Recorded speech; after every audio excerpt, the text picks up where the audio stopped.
ಇಲ್ಲಿನ ಇಂಟೀರಿಯರ್ಸನ್ನು ನೋಡಿದ್ರೆ ನಾವು ಮೈಸೂರಲ್ಲೇ ಇದ್ದೀವಿ ಅನ್ನೋ ಫೀಲಿಂಗ್ ಬರುತ್ತೆ. ನೀವು ಟಿಪಿಕಲ್ ಮೈಸೂರು ಮಸಾಲೆ ದೋಸೆ, ಮೈಸೂರು ಸಾಗು ಮಸಾಲೆ ಟೇಸ್ಟ್ ಮಾಡಬೇಕು ಅಂದರೆ ಮೈಸೂರಿಗೆ ಹೋಗಬೇಕಾಗಿಲ್ಲ, ಈ ಪ್ಲೇಸ್ಗೆ ಬಂದರೆ ಸಾಕು. ಬ್ರೇಕ್ಫಾಸ್ಟಲ್ಲಿ ಪುಡಿ ಇಡ್ಲಿ, ಬಟನ್ ಇಡ್ಲಿ, ಇಡ್ಲಿ ಸಾಂಬಾರ್ ವಡ ಅಂತ ವೆರೈಟೀಸ್ ಸಿಗುತ್ತೆ. ದೋಸೆಯಲ್ಲಿ ಮೈಸೂರು ಮಸಾಲೆ ದೋಸೆ, ಸಾಗು ಮಸಾಲೆ, ಆನಿಯನ್ ದೋಸೆ, ಚೀಸ್ ದೋಸೆ, ಪನ್ನೀರ್ ದೋಸೆ ಅಂತ ವೆರೈಟೀಸ್ ಆಫ್ ದೋಸಾ ಐಟಮ್ಸ್ ಸಿಗುತ್ತೆ. Chowchow bath rice items available ಇದೆ. ನಾವು ಟ್ರೈ ಮಾಡಿದ್ದು ಪುಡಿ ಇಡ್ಲಿ ತುಂಬಾ ಸಾಫ್ಟ್ ಆಗಿತ್ತು. ಚಟ್ನಿ ಮತ್ತು ಸಾಂಬಾರ್ ಸರ್ವ್ ಮಾಡ್ತಾರೆ. ನೆಕ್ಸ್ಟು ಸಾಗು ಮಸಾಲೆ ಅಂತೂ ಇಲ್ಲಿನ ಸಿಗ್ನೇಚರ್ ಡಿಶ್ ಅಂತ ಹೇಳ್ಬೋದು. ಟಿಪಿಕಲ್ ಮೈಸೂರು ಮಸಾಲೆ ದೋಸೆ ಅಂತೂ ತುಂಬಾ ಟೇಸ್ಟಿ ಆಗಿತ್ತು. ಕ್ಯಾರೆಟ್ ಹಲ್ವಾ ಮೈಲ್ಡ್ ಆಗಿ ಚೆನ್ನಾಗಿತ್ತು. ಈರುಳ್ಳಿ ದೋಸೆನೂ ಸಹ ಸಕ್ಕದಾಗೆ ಇತ್ತು. ಸಾಗು ಜೊತೆ ಕೊಡ್ತಾರೆ. ಇಲ್ಲಿ ಸೆಲ್ಫ್ ಸರ್ವಿಸ್ ಇರುತ್ತೆ. ಫ್ಯಾಮಿಲಿ ಜೊತೆ ಬಂದರೆ ಕುತ್ಕೊಂಡು ತಿನ್ನೋಕ್ಕೆ ಜಾಗನೂ ಸಹ ಇರುತ್ತೆ. ನೆಕ್ಸ್ಟು ಬಜ್ಜಿ ವಿತ್ ಚಟ್ನಿ ಸಕ್ಕದಾಗೆ ಇತ್ತು. ಇದ್ರ ಜೊತೆಗೆ ಕಾಫಿ ಇಲ್ಲ ಅಂದರೆ ಕಂಪ್ಲೀಟ್ ಆಗೋದೇ ಇಲ್ಲ. ಸೊ ನಾನು ಹೇಳ್ತಾ ಇರುವಂಥದ್ದು ಹೊಸ ಬ್ರೇಕ್ಫಾಸ್ಟ್ ಅಲರ್ಟ್ ಮೈಸೂರು ತಿಂಡೀಸ್.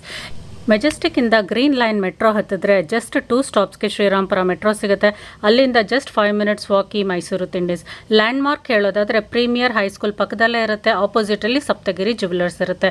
ಈ ಮೈಸೂರು ತಿಂಡಿಗೆ ಒಂದ್ಸಲ ಈ ಕಡೆ ಬಂದರೆ ಭೇಟಿ ಮಾಡಿ ನೋಡಿ.